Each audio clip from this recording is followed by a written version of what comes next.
ইসলাম প্রসারের ইতিহাস প্রায় 1400 বছরের পুরানো। হযরত মুহাম্মদ সাল্লাল্লাহু আলাইহি ওয়াসাল্লামের সময় এবং তার মৃত্যুর পর খলিফারা বিশাল ভৌগোলিক অঞ্চল জয় করেছিলেন। সে সময় এবং তার পরেও ধর্মপ্রচার, মুসলিম অর্থনীতি, ব্যবসা বাণিজ্যের প্রসার ও সর্বোপরি ইসলামী স্বর্ণযুগে ব্যবসা বাণিজ্য মক্কা থেকে ভারতীয়, আটলান্টিক এবং প্রশান্ত মহাসাগরীয় অঞ্চলে ইসলামের বিস্তার ঘটেছিল। আর ইসলামের প্রসারের সাথে সাথে গঠিত হয় মুসলিম বিশ্ব। তো বাণিজ্যের ক্ষেত্রে বিশ্বের বিভিন্ন অংশে, বিশেষ করে দক্ষিণ পূর্ব এশিয়ায় ব্যবসায়ীরা ইসলাম প্রচারে গুরুত্বপূর্ণ ভূমিকা পালন করেছিলেন। মুসলিম রাজবংশ প্রতিষ্ঠা হওয়ার পাশাপাশি মুসলিম সাম্রাজ্য যেমন উমাইয়া, আব্বাসীয়, ফাতেমীয়, মামলুক, সেলজুক এবং আইয়ুবীয় রাজবংশ বিশ্বের বৃহত্তম এবং সবচেয়ে শক্তিশালী ছিল। উত্তর আফ্রিকার আরজান ও আদল সুলতানি এবং ধনী মালি সাম্রাজ্য, ভারতীয় উপমহাদেশের দিল্লি, ডেকান এবং বেঙ্গল সালতানাত, মহীশূর ও নিজাম সাম্রাজ্য, পারস্যের গজনভি, ঘুরীয়, সামানি, তৈমুরীয়, সাফাভি এবং আনাতোলিয়ায় অটোমান সাম্রাজ্য ইতিহাসের গতিপথকে পরিবর্তন করেছে। ইসলামী বিশ্বের লোকেরা সুদূরপ্রসারী বণিক নেটওয়ার্ক, ভ্রমণকারী, বিজ্ঞানী, শিকারী, গণিতবিদ, চিকিৎসক এবং মুসলিম দার্শনিক সমন্বয়ে সংস্কৃতি ও বিজ্ঞানের অসংখ্য পরিশীলিত কেন্দ্র তৈরি করেছিলেন।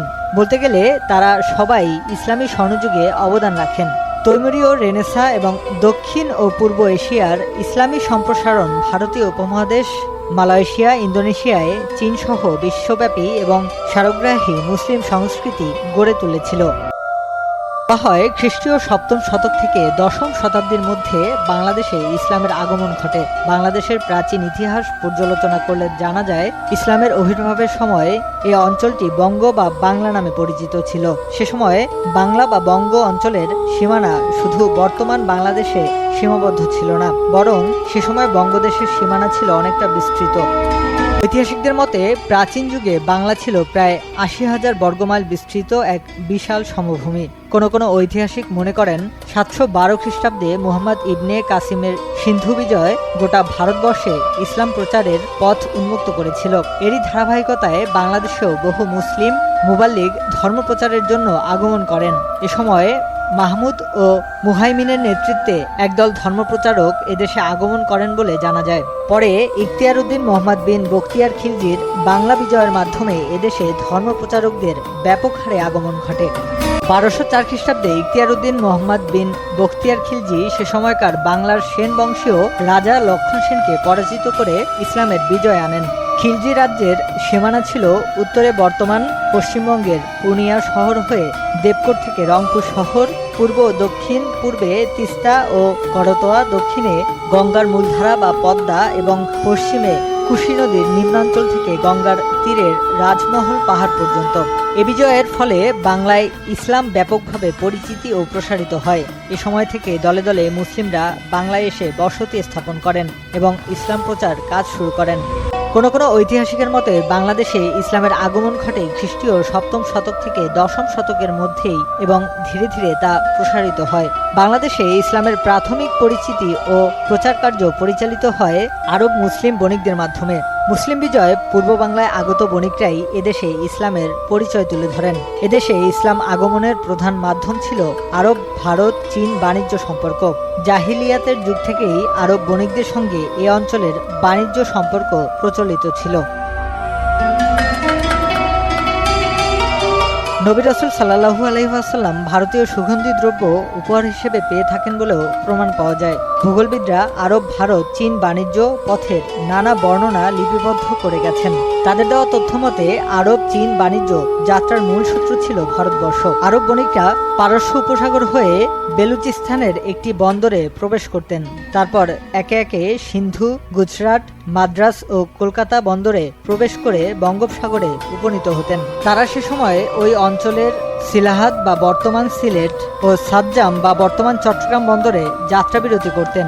এরপর তারা চীন সাগরে প্রবেশ করতেন। এভাবেই আরব থেকে চীন পর্যন্ত বাণিজ্য যাত্রায় ভারত উপমহাদেশ ও বঙ্গদেশ বেশ গুরুত্বপূর্ণ ভূমিকা পালন করত।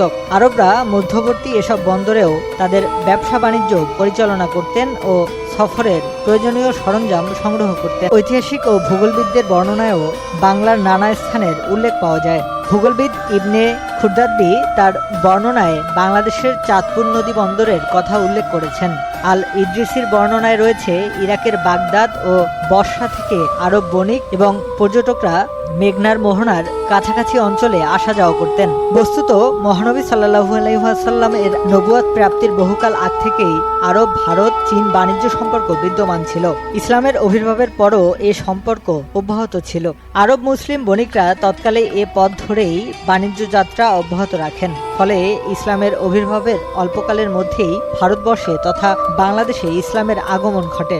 বাণিজ্য উপলক্ষে আগমন করলেও আগত এসব আরব মুসলিম বণিক এদেশের জনগণের মধ্যে ইসলাম প্রচারের সুযোগ হাতছাড়া করেননি। তারা যেসব বন্দরে যাত্রাবিরতি করতেন সেখানে ইসলামের প্রচার করতেন। এভাবে খ্রিস্টীয় 8ম শতকেই বাংলাদেশে ইসলামের আগমন ঘটে। অনেকেই মনে করেন সাহাবীদের একটি দল প্রথম ইসলাম প্রচার করার জন্য ভারত ও বঙ্গ অঞ্চলে আগমন করেন, আর তাদের মাধ্যমেই এদেশে ইসলামের সূচনা ঘটে। ধারণা করা হয় রাসূল সাল্লাল্লাহু আলাইহি ওয়াসাল্লাম এর মামা সাহাবী আবু আক্কাস মালিক ইবনে ওয়াহাব রাদিয়াল্লাহু তাআলা আনহু আনুমানিক 616 খ্রিস্টাব্দে তার কতিপয় সাথীসহ ইসলাম প্রচারের জন্য চীনের উদ্দেশ্যে দুটি জাহাজ নিয়ে রওনা হন। এ যাত্রায় কায়েস ইবনে হুযাইফা রাদিয়াল্লাহু তাআলা আনহু, উরওয়া ইবনে আসাসা রাদিয়াল্লাহু তাআলা আনহু, আবু কায়েস ইবনে হারিস রাদিয়াল্লাহু তাআলা আনহু প্রমুখ সাহাবী তার সঙ্গে ছিলেন। তাদের উদ্দেশ্য ছিল চীনে ধর্ম প্রচার করা। এজন্য তারা আরব ও চীনের মাঝামাঝি ভারতীয় বন্দরগুলোতেও আসেন এবং বন্দরে অবস্থানের সময় ইসলাম প্রচার করেন।